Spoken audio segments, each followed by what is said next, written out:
ಸರೋಜಿನಿ ಎನ್ನುವ ನಾನು ಶ್ರೀ ಚಂದ್ರಶೇಖರ್ ಅವರ ಜ್ಯೇಷ್ಠ ಪುತ್ರಿ ಲೀಲಾ ಅಭಿರಾಮ್ ಜೈಶಂಕರ್ಗೆ ಈ ಸಂದರ್ಭದಲ್ಲಿ ಮನಸಾರೆ ಕೊಡುತ್ತಿರುವ ಮಾತೆಂದರೆ, ಲೀಲಾ ಏನೇ ಕೇಳಿದರೂ ಇಲ್ಲ ಎನ್ನದೇ ಕೊಡುತ್ತೇನೆ ಎಂದು ಪ್ರಮಾಣ ಮಾಡುತ್ತೇನೆ. ಈಗ ಕೇಳು. ಅಜ್ಜಿ, ಇವತ್ತು ಒಂದಿನದ ಮಟ್ಟಿಗೆ ನಾನು ಈ ಮನೆ ಯಜಮಾನಿ ಆಗಬೇಕು. ಬರೀ ಮನೆ ಯಜಮಾನಿ ಅಲ್ಲ, ಕಂಪ್ನಿ ಅಧಿಕಾರನೂ ಬೇಕು. ಬರೀ ಕಂಪ್ನಿ ಅಧಿಕಾರ ಅಷ್ಟೇ ಅಲ್ಲ, ನಿಮ್ಮ ಸಕಲ ಚರಾಚರ ಆಸ್ತಿಗಳಿಗೂ ಇವತ್ತು ಒಂದಿನ ನಾನು ಬಾಸ್ ಆಗೋಗೆ ನಂಗೆ ಪವರ್ ಕೊಡಿ. ಏನೇ ಹೇಳ್ತಾ ಇದೆಯಾ ಲೀಲಾ? ನೀವು ಮಾತು ಕೊಟ್ಟಿದ್ದೀರಾ, ಇಲ್ಲ ಅನ್ನೋ ಹಾಗಿಲ್ಲ. ನೀನು ಕೇಳೋಕ್ಕೂ ಮುಂಚೆನೇ ಇದೆಲ್ಲ ನಿಂದು ಅಂತ ಅಂದ್ಕೊಂಡಿರೋಳು ನಾನು. ಆದರೆ ನಾನು ಕೇಳ್ತಿರೋದು ಈಗ ಯಾಕಿದು ಅಂತ.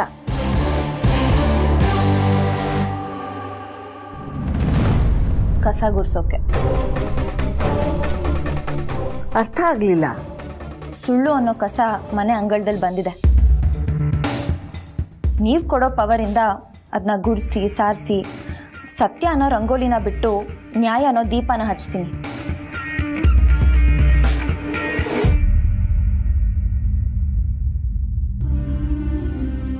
ನೀನು ಈ ಮನೆ ಸೊಸೆ ಅಲ್ಲ, ಈ ಮನೆ ಬೆಳಕು.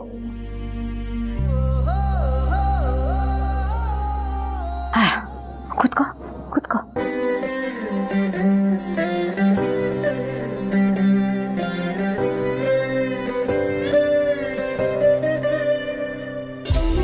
ಹೇಳ್ತೀನಿ ಕೇಳಿಸ್ಕೊ. ನನ್ನ ಮಗ ರಾಮ್ಗೆ ಏನೇನು ಅಧಿಕಾರ ಇದೆಯೋ ಅದನ್ನೆಲ್ಲ ನಿನಗೆ ಧಾರೆ ಎರಿತಿದ್ದೀನಿ. ನಿನಗೆ ಮನಸ್ಸಿಗೆ ಸರಿ ಅನಿಸಿದ್ದನ್ನ ಮಾಡು, ಆದರೆ ಬರೋವಾಗ ಜಯನ ಹೊತ್ಕೊಂಡು ತರಬೇಕು. ಇಷ್ಟು ಹೇಳಿದ್ರಲ್ಲ ಅಜ್ಜಿ, ನೋಡ್ತಾರಿ. ಭೂಮಿನ ಆಕಾಶನ ಒಂದ್ ಮಾಡಿಸೋದಾಗ್ಲಿ, ಉತ್ತರ ದಕ್ಷಿಣನ ಸೇರ್ಸೋದಾಗ್ಲಿ, ಎಷ್ಟೇ ಕಷ್ಟ ಆದ್ರೂ ನನ್ನ ಹೋರಾಟ ಮಾತ್ರ ಬಿಡಲ್ಲ. ವಿಧಿಗೆ ಸವಾಲ್ ಹಾಕ್ತೀನಿ. ಕೆಟ್ಟು ನಿಂತಿರೋ ಟೈಮ್ನ ರಿಪೇರಿ ಮಾಡಿ ಮನೆ ಹೆಬ್ಬಾಗ್ಲಿಕ್ಕೆ ಕಟ್ತೀನಿ. ತಲೆ ಬಗ್ಸಿರೋ ನಿಮ್ಮ ಮಗ ತಲೆ ಎತ್ತು ನಿಲ್ತಾರೆ. ಸ್ಟೈಲ್ ಆಗಿ ಸ್ಮೈಲ್ ಮಾಡ್ಕೊಂಡು ಮೀಸೆ ತಿರ್ಸ್ಕೊಂಡು ಬರ್ತಾರೆ. ಇನ್ಮೇಲಿದೆ ಹಬ್ಬ, ನೋಡ್ತಾ ಇರಿ. ಬಂದೆ.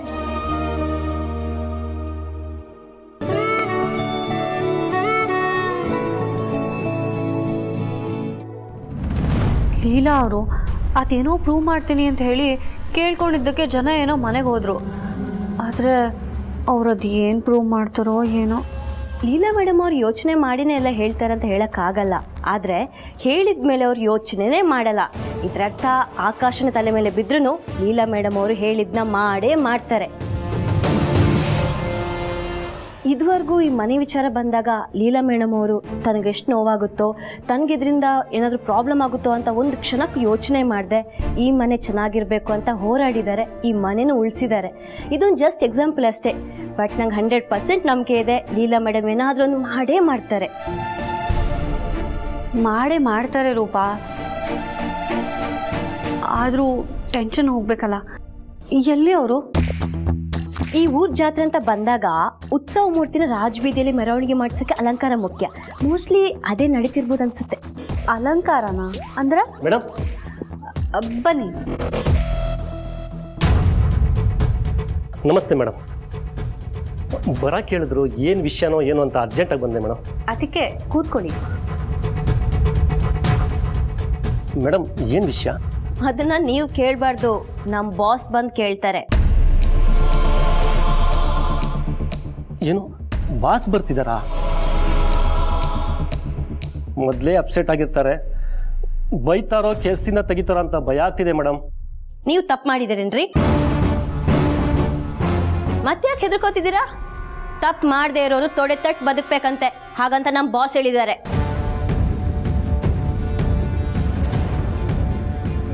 ಏಜೆ ಹಾಗೆಲ್ಲ ಹೇಳಲ್ವಲ್ಲ. ನಮ್ಮ ಹೊಸ ಬಾಸು. ಹೊಸ ಬಾಸ? ಯಾರು? ಆ ಕಡೆ చూడండి.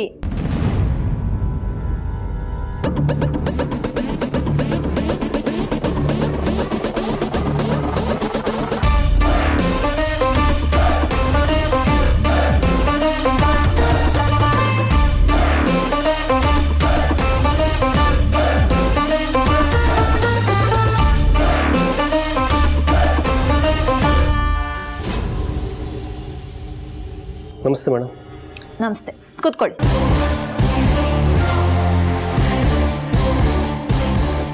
ನೀವೇ ಅಲ್ವಾ ಮ್ಯಾನೇಜರು? ಹೌದು ಮೇಡಮ್. ನಮ್ಮ ಕಂಪ್ನಿಯಲ್ಲಿ ಕೀ ಹೈಜಿನಿಕ್ ಟೆಸ್ಟಿಂಗ್ ಪಾಯಿಂಟ್ಸ್ ಎಲ್ಲ ಎಷ್ಟು ತಿಂಗಳಿಗೆ ಒಂದ್ಸಲ ನಡೆಯುತ್ತೆ? ಮೇಡಮ್ 6 ಮಂತ್ಸ್ ಒಂದ್ಸಲ ರೆಗ್ಯುಲರ್ ಆಗಿ ಮೇಂಟೈನ್ ಮಾಡುವಾಗ HVAC system, plumbing, electrical system ಎಲ್ಲ ಟೆಸ್ಟ್ ಮಾಡ್ತೀವಿ ಮೇಡಮ್. ಆಮೇಲೆ proper use of cleaning chemical ಆಗ್ತಿದೆಯಾ ಅಂತ ಇನ್ನೊಂದು ಚೆಕ್ ಪಾಯಿಂಟ್ ಇರುತ್ತೆ. ಅದು ಬಿಟ್ಟರೆ ಅಜಾರ್ಡಸ್ ವೇಸ್ಟ್ ಪ್ರಾಪರ್ ಆಗಿ ಡಿಸ್ಪೋಸ್ ಆಗ್ತಿದೆಯಾ ಅಂತ ಫೈನಲ್ ಚೆಕ್ ಪಾಯಿಂಟ್ ಇರುತ್ತೆ. ನಾನು ಕೇಳ್ತಿರೋ ರೆಗ್ಯುಲರ್ ಮೇಂಟೆನೆನ್ಸ್ ಅಲ್ಲ, ಹೈಜಿನಿಕ್ ಟೆಸ್ಟಿಂಗ್ ಮೇಂಟೆನೆನ್ಸ್. ಇದು ಯಾವುದ್ರ ಬಗ್ಗೆ ನಾಲೆಡ್ಜ್ ಇಲ್ಲದೆ ನೀವು ಕಂಪ್ನಿಯಲ್ಲಿ ಕೆಲಸ ಮಾಡ್ತಾ ಇದ್ದೀರಾ? ಮೇಡಮ್ ಅದನ್ನು ಕಿಚನ್ ಮೇಂಟೆನೆನ್ಸ್ ಟೀಮ್ ನೋಡ್ಕೊಳ್ಳುತ್ತೆ. ನಾನು ಹೇಳ್ತಿರೋದು ನಿಮ್ಗೆ ಸರಿಯಾಗಿ ಅರ್ಥ ಆಗ್ತಿಲ್ಲ ಅನ್ಸುತ್ತೆ. ನಾನು ಕೇಳ್ತಿರೋದು cleanliness of surfaces, condition of hotel bathrooms, air condition and heating, freedom from pests and storage of food.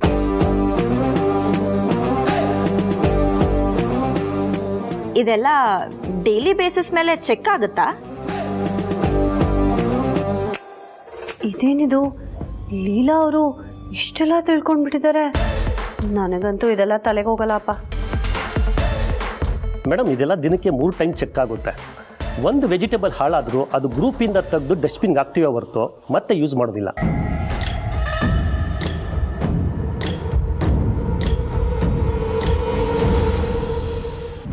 AJSR ಕಂಪ್ನಿಯಲ್ಲಿ ಊಟದ ವಿಷಯದಲ್ಲಿ ಒಂದಲ್ಲ ಎರಡಲ್ಲ 3-4 ಸಲ ಚೆಕ್ ಮಾಡಿ ಹೈಜೆನಿಕ್ ಐಟಮ್ಸ್ ಬಳಸೋದು.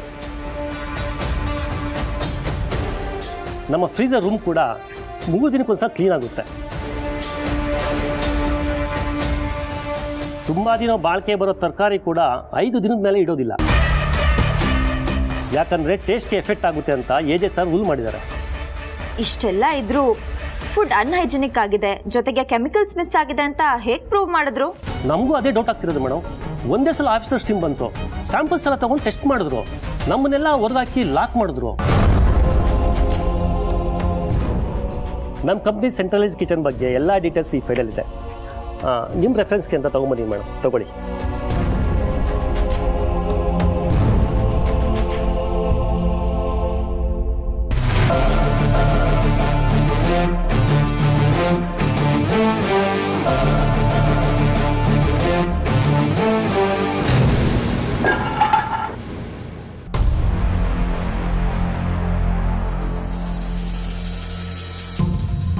ಒಂದು ನಿಮಿಷ.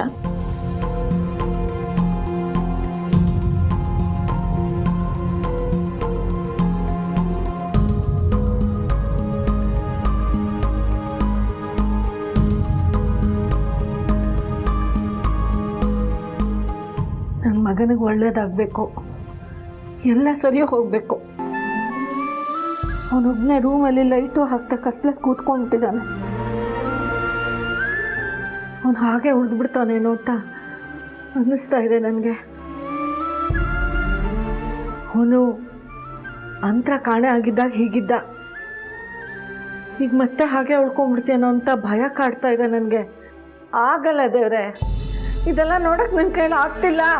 ಅಲ್ಲ ಅಜ್ಜಿ, ಪ್ರಾಬ್ಲಮ್ ಎಲ್ಲ ಆಗುತ್ತೋ ಅಲ್ಲೇ ತಾನೇ ಸಾಲ್ವ್ ಮಾಡಬೇಕು. ದೀಪ ಹಚ್ಚೋದ್ರಿಂದ ನೆಮ್ಮದಿ ಸಿಗ್ಬೋದು, ದೇವರು ಒಳ್ಳೇದು ಮಾಡ್ತಾನೆ ಅನ್ನೋ ನಂಬಿಕೆ ಬರ್ಬೋದು. ಆದರೆ ಪ್ರಾಬ್ಲಮ್ ಹೇಗೆ ಸಾಲ್ವ್ ಆಗುತ್ತೆ? ದಡ್ಡಿ, ದೀಪ ಹಚ್ಚೋದು ಅಂದರೆ ಏನು ಅನ್ಕೊಂಡಿದೀಯಾ? ಅದ್ರ ಹಿಂದೆ ಒಂದು ದೊಡ್ಡ ನೀತಿನೇ ಇದೆ.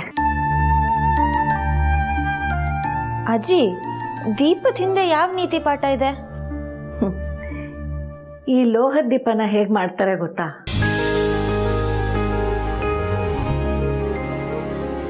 ಭೂಮಿ ನಗಿತಾರೆ, ಭೂಮಿ ನಗೆದು ಅದರ ಆಳಕ್ಕಿಳಿದು ಕಲ್ಲು ತೆಗಿತಾರೆ. ಆ ಕಲ್ಲಿಂದ ಖನಿಜನ ಬೇರೆ ಮಾಡ್ತಾರೆ. ಅದನ್ನ ಮಾಡೋನೇ ಒಬ್ಬ.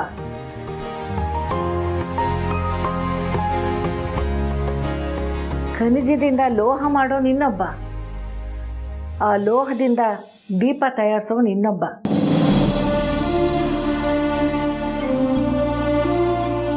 ಅಷ್ಟಕ್ಕೆ ಮುಗಿಲಿಲ್ಲ, ದೀಪಕ್ಕೆ ಹಾಕೋ ಬತ್ತಿನ ಹತ್ತಿಯಿಂದ ಮಾಡ್ತಾರೆ.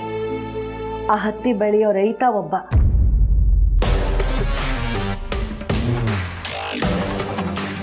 ಆ ಎಣ್ಣೆನ ತೆಗೆಯೋ ಗಾಣಿಗ ಇನ್ನೊಬ್ಬ. ಹೀಗೆ ಇದೆಲ್ಲ ಒಟ್ಟಿಗೆ ಸೇರಿ ಜ್ಯೋತಿ ಬೆಳಗೋದ್ರಿಂದ ಮನೆ ಕತ್ಲು ಹೇಗೆ ದೂರ ಆಗುತ್ತೋ ಹಾಗೆ ನಮ್ಮ ಬದುಕಲ್ಲಿರೋ ಕತ್ಲು ದೂರ ಆಗತ್ತಮ್ಮ.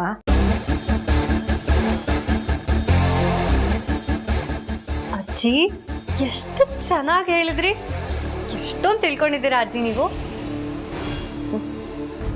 ತಿಳ್ಕೊಳ್ಳೋಕ್ಕೆ ತುಂಬ ವಿಷಯ ಇದೆಯಮ್ಮ.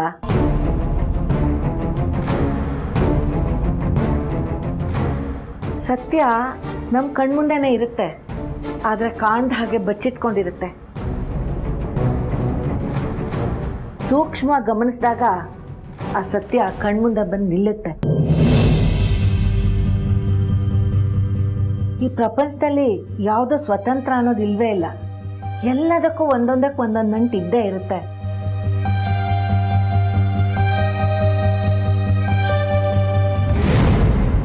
ಈಗ ನೋಡು, ನಮ್ಮ ಮನೆ ದೀಪ ಬೆಳಗಬೇಕು ಅಂತಂದರೆ ಯಾರೋ ಒಬ್ಬ ಭೂಮಿ ಅಗಿತಾನೆ, ಇನ್ಯಾರೋ ಒಬ್ಬ ಖನಿಜ ತೆಗಿತಾನೆ, ಮತ್ತಾರೋ ಒಬ್ಬ ಆ ಖನಿಜದಿಂದ ಲೋಹ ಮಾಡ್ತಾನೆ, ಲೋಹದಿಂದ ದೀಪ ಬೆಳಗೋನು ಇನ್ಯಾರೋ ಒಬ್ಬ.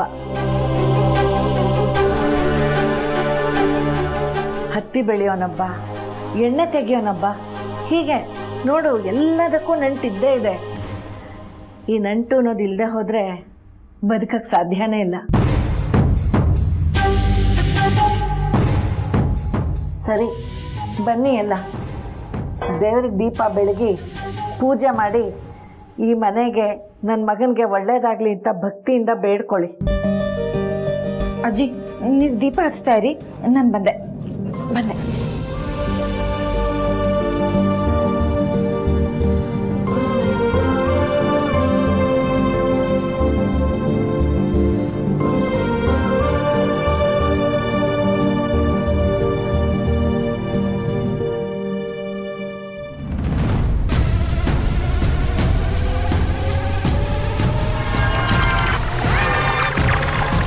ನಮ್ಮ ರೆಸ್ಟೋರೆಂಟ್ಗೆ ಫುಡ್ ಮತ್ತು ಇಂಗ್ರೀಡಿಯೆಂಟ್ಸ್ ಎಲ್ಲಿಂದ ಬರುತ್ತೆ?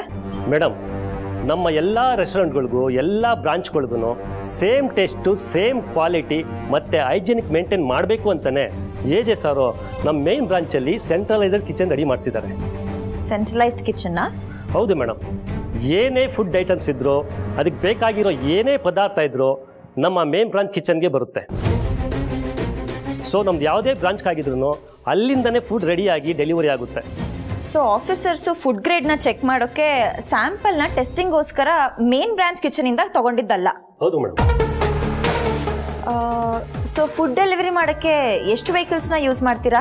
ಮೇಡಮ್, ಬೇರೆ ಬೇರೆ ಬ್ರಾಂಚ್ಗಳಿಗೆ ಹೋಗೋದಕ್ಕೆ ಲೊಕೇಶನ್ಸ್ ಮೇಲೆ ವೆಹಿಕಲ್ಸ್ ಇದೆ ಮೇಡಮ್. ಒಂದು ಕಡೆ ಮಿನಿ ಗಾಡಿಗಳು ಹೋಗುತ್ತೆ, ಮತ್ತೊಂದು ಕಡೆ 407 ವೆಹಿಕಲ್ ಹೋಗುತ್ತೆ.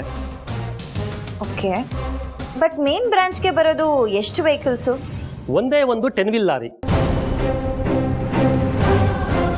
ಐಟಮ್ಸ್ ತುಂಬ ಇರುತ್ತೆ, ಸೊ ಅದರಿಂದ ಒಂದು ದೊಡ್ಡ ಲಾರಿಯಲ್ಲಿ ಡೆಲಿವರಿ ಆಗುತ್ತೆ ಮೇಡಮ್.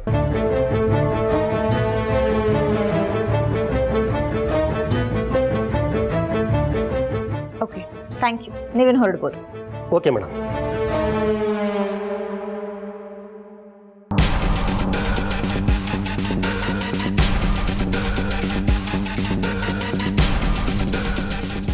ವಿಶ್ವರೂಪ್,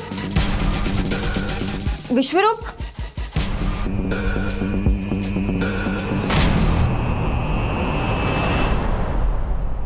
ವಿಶ್ವರೂಪ್,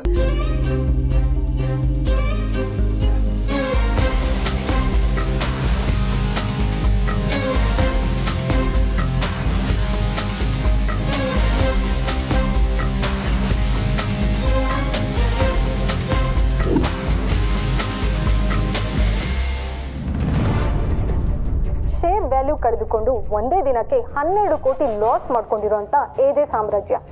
ಇಲ್ಲಿವರೆಗೂ ಕಾದು ಕಾದು ಉರ್ದು ಬೂದಿಯಾಗಿದ್ದೀನಿ ಅಜಯ್. ನಾನು ಹಿಡಿದಿರೋ ಬಲೆಯಲ್ಲಿ ಸಿಕ್ಕಾಕೊಂಡ್ಮೇಲೆ ಅದರಿಂದ ಹೊರಗೆ ಬರೋಕ್ಕೆ ಆ ದೇವರಿಂದನೂ ಸಾಧ್ಯ ಇಲ್ಲ.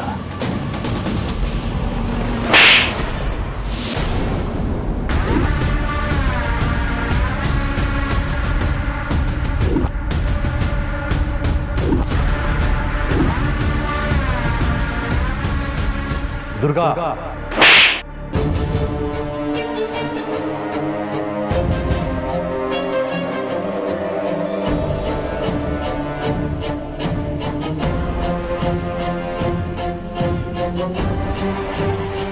ಇನ್ನೊಂದು ಮಾತು ಬರ್ಕೊಡ್ದು.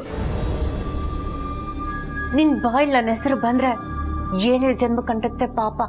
ಅಂಥದ್ರಲ್ಲಿ ನಿನ್ನ ನನ್ನ ಗಂಡ ಅಂತ ಅನ್ಕೊಳ್ಳೋದಕ್ಕೆ ಅಸಹ್ಯ ಆಗ್ತದೆ. ಮನೆ ಹೊಳ ನೀನು ಮಗ ಅನ್ನೋ ಹೆಸರಲ್ಲಿ ಸಾಕಿದ್ದಪ್ಪನ ಕುಕ್ಕೆ ಕುಯ್ಯಕ್ಕೆ ಅಂತ ಬಂದಿರೋ ಕ್ರಿಮಿ ನೀನು. ದುರ್ಗಾ, ಏನ್ ದುರ್ಗಾ ರೆಬಲ್ ಆಗ್ಬಿಟ್ಟಿದ್ಯಾ? ಚಿಲ್, ಡೈಲಾಗ್ ಸೂಪರ್ ಆಗಿತ್ತು, ಆದ್ರೆ ನನ್ನ ಮುಂದೆ ಸೂಟ್ ಆಗ್ತಿಲ್ಲ. ಓಕೆ, ಕೂಲ್ ಆಗು, ರಿಲ್ಯಾಕ್ಸ್ ರಿಲ್ಯಾಕ್ಸ್. ಮುಚ್ಚು ಬಾಯ್. ಏನ್ ಮಾಡಕ್ ಹೊರಟಿದ್ಯಾ? ನಿನ್ ಪಿಶಾಚಿ ಅಂತ ಮನೆಯವ್ರಿಗೆ ಹೇಳಿದ್ರೆ ಎಲ್ಲಿ ಅವ್ರ ಅಪಾಯಕ್ಕೆ ಸಿಕ್ಕಾಕೊಳ್ತಾರೆ ಅಂತ ಹೆದರ್ಕೊಂಡು ಒಂದೇ ಒಂದ್ ಕಾರಣಕ್ಕೆ ಸುಮ್ಮನೆ ಇದ್ದೀನಿ. ನಿನ್ ಮನ್ಸಲ್ಲಿ ಏನ್ ಅನ್ಕೊಂಡಿದ್ಯಾ? ನಿನ್ ಮನ್ಸಿಗೆ ಬಂದಂಗ ಆಟ ಆಡ್ತಿದ್ಯಾ? ಆದ್ರೆ ನಾನ್ ಸುಮ್ಮನೆ ಇರಲ್ಲ. ಮುಚ್ಚು ಬಾಯ್. ಇಷ್ಟು ದಿನ ನಾನು ಕೊಟ್ಟಿದ್ದೀನಿ, ಎರಡೇಟ್ ಹೊಡೆದು ಬ್ಯಾಲೆನ್ಸ್ ಮಾಡ್ಕೋತೀಯ ಅಂತ ಸುಮ್ಮನೆ ಆದ್ರೆ ಈಗ ಏಜೆ ಪರವಾಗಿ ಪುಂಗಿ ಓದಕ್ಕೆ ಬಂದಿದ್ಯಾ? ನೋಡು, ಕಂಪ್ನಿ ಮೊದಲೇ 12 ಕೋಟಿ ಲಾಸಲ್ಲಿದೆ. ಆ ಟೆನ್ಷನ್ ನಾನಿದ್ದೀನಿ. ಆ ಏಜೆ ಟೆನ್ಷನ್ ಆಗಿ ಆಗಿ ಜೈಲ್ ಸೇರ್ತಾರೆ. ಆಮೇಲೆ ಅಜ್ಜಿ ಕತೆ, ಆ ಲೀಲಾ ಏಜೆ ಬರೋದನ್ನ ಕಾಯ್ಕೊಂಡು ಜೈಲ್ ಗೇಟ್ ಮುಂದೆ ನಿಂತಿರ್ತಾಳೆ. ಇನ್ನು ಆ ಪ್ರೇಮ್, ಪ್ರಮೋದ್, ಸರು, ಲಕ್ಷ್ಮಿ ಅವ್ರನ್ನೆಲ್ಲ ಪ್ಲಾನ್ ಮಾಡಿ ಹೊರಗೆ ನಿಲ್ಲಿಸಿ ಇಡೀ ಸಾಮ್ರಾಜ್ಯನ ನನ್ನ ಕೈವಶ ಮಾಡ್ಕೋಬೇಕಲ್ಲಪ್ಪ ಅಂತ ಡೀಪಾಗಿ ಯೋಚನೆ ನಾನಿದ್ರೆ ಡಿಸ್ಟರ್ಬ್ ಮಾಡ್ತೀಯಾ ನಿನ್ನ?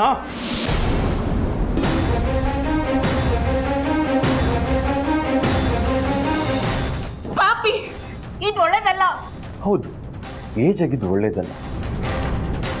ಏಜೆ ಹೀಗೆಲ್ಲ ಆಗೋಯ್ತಲ್ಲ ಅಂತ ರೂಮಲ್ಲಿ ಕೂತ್ಕೊಂಡು ಕೊರ್ಗಿ ಸಾಯ್ತಾನೆ. ಸೊ ಅಲ್ಲಿಗೆ ಎಂಡ್ ಆಫ್ ಏಜೆ. ಸಾಮ್ರಾಜ್ಯದ ಚಕ್ರಾಧಿಪತಿಯಾಗಿ ಮರೆಯುತ್ತಿದ್ದ ಏಜೆ ಪತನ. ಕಿರೀಟ ಬೀಳಿಸಿಕೊಂಡ ಅಭಿರಾಮ್ ಜೈಶಂಕರ್.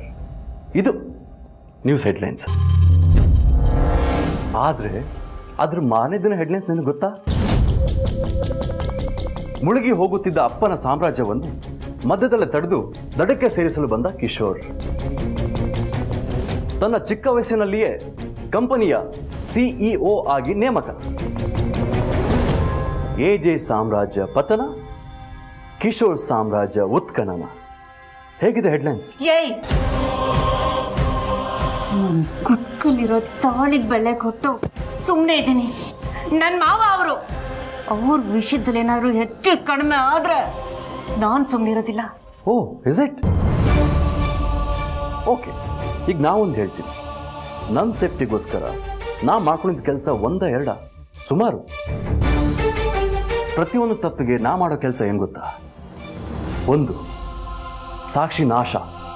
ಇನ್ನೊಂದು, ಆ ಕೆಲಸ ಹೊರಗೆ ಬಂದು ಸಿಕ್ಕಾಕೊಳ್ಳೋಕ್ಕೆ ಅಂತ ನಾ ವ್ಯವಸ್ಥೆ ಮಾಡಿರೋ ಕ್ಯಾಂಡಿಡೇಟ್ಗಳು. ಸೊ ಅದೇನೇ ಆದರೂ ಸಿಕ್ಕಾಕೊಳ್ಳೋದು ನಾನಲ್ಲ. ಓಕೆ, ಈಗ ಮನೆ ವಿಷಯಕ್ಕೆ ಬರ್ತೀನಿ. ನಾಳೆ ಏನಾದರೂ ಎಡವಟ್ಟಾಗಿ ಆರೋಪ ನನ್ನ ಮೇಲೆ ಬಂತು ಅಂದರೆ ಸಿಕ್ಕಾಕೊಳ್ಳೋದು ನಾನಲ್ಲ. ಅಂತರ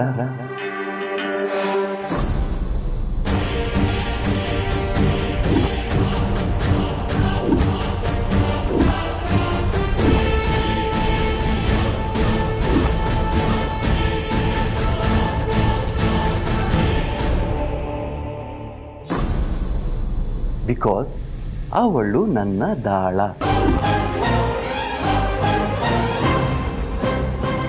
ಅವಳನ್ನ ಇಟ್ಕೊಂಡು ಎಲ್ಲ ಮಾಡಿಸ್ತಿದ್ದೀನಿ. ನಿನ್ನ ಕಿಂಗ್ ಮಾಡ್ತೀನಿ ಅಂತ ನಂಬಿಸಿ ಕೊನೆಗೆ ಈ ಸಾಮ್ರಾಜ್ಯಕ್ಕೆ ಕಿಂಗ್ ಆಗೋದು ನಾನು.